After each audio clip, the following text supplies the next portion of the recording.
मित्राच्या मदतीने स्वतःच्याच घरात केली चोरी, दोघांना अटक, 7 लाखांचा मुद्देमाल जप्त. घरातील सदस्य बाहेर गेल्याची संधी साधून स्वतःच्याच घरात मित्राच्या मदतीने धाडसी घरफोडी करणाऱ्या 2 आरोपींना सांगली स्थानिक गुन्हे अन्वेषण शाखेने अटक केली आहे.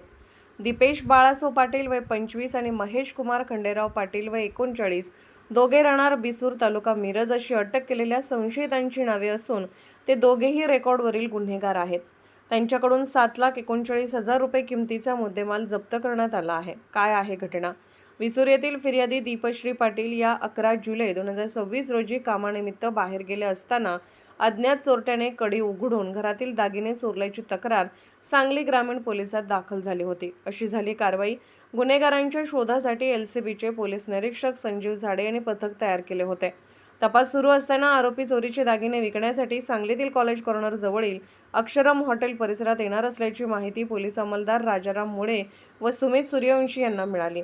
पोलिसांनी सापळा रचून दोघांना ताब्यात घेतले. पोलिसी खाक्या दाखवताच दीपेशने स्वतःच्याच घरात मित्राच्या मदतीने चोरी केल्याची कबुली दिली. पोलिसांनी त्यांच्याकडून 5,81,000चे सोन्याचे दागिने, एक आयफोन 17 प्रो आणि सॅमसंग मोबाईल असा एकूण 7,39,000 रुपयांचा मुद्देमाल जप्त केला आहे. आरोपींना पुढील तपासासाठी सांगली ग्रामीण पोलिसांच्या ताब्यात देण्यात आला आहे.